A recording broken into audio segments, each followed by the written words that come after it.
আসসালামু আলাইকুম। সবাই কেমন আছেন? আশা করি ভালো আছেন। হ্যাঁ ভাই, হ্যাঁ আমিও ভালো আছি। কটা বাজছে? দিস টাইম কটা বাজছে? টাইমটা তো বলতে পারতেছি না। মোবাইলটা টানলে মোবাইলে 6টা 18। 6টা 18 বাজছে। আমার রান্না বাড়া অলরেডি কমপ্লিট।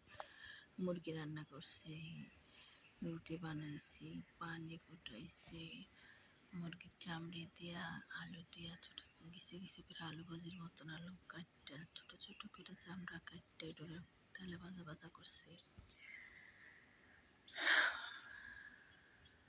পোলা পাইনের জন্য আমি দুপুরে আসার আগ অব্দি রান্না রেডি। তো এখনো এখনো বাড়ির কি রান্না করতে উঠে নাই। প্লেট পাটি তুললাম, উঠান বাড়ির পুরোটা ঝাড়ু দিছি, সব ঝাড়ু দিছি। এখন আমার কাজে যাওয়ার গন্তব্য স্থানে রওনা দিতে হবে।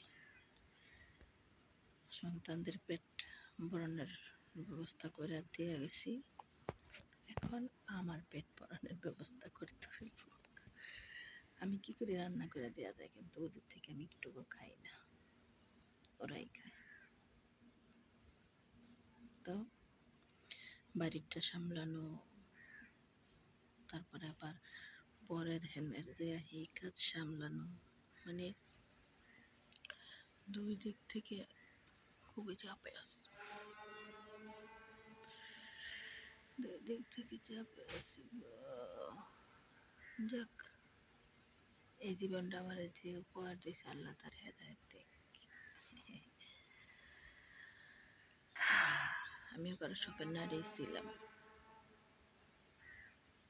সেই নারীটাকে আজকে পথের রানী বানায় দিছে। শখের রানী থেকে পথের রানী।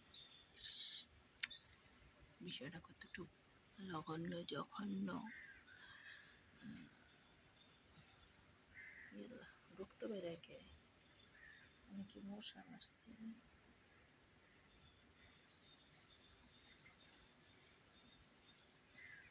পৃথিবীর সবাই ভালো থাকুক, আপনারা ভালো থাকুক।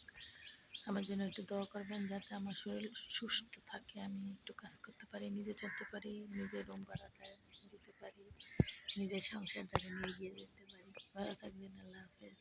শুভ সকাল। ভুলা যায় না শুভ সকাল দিতে।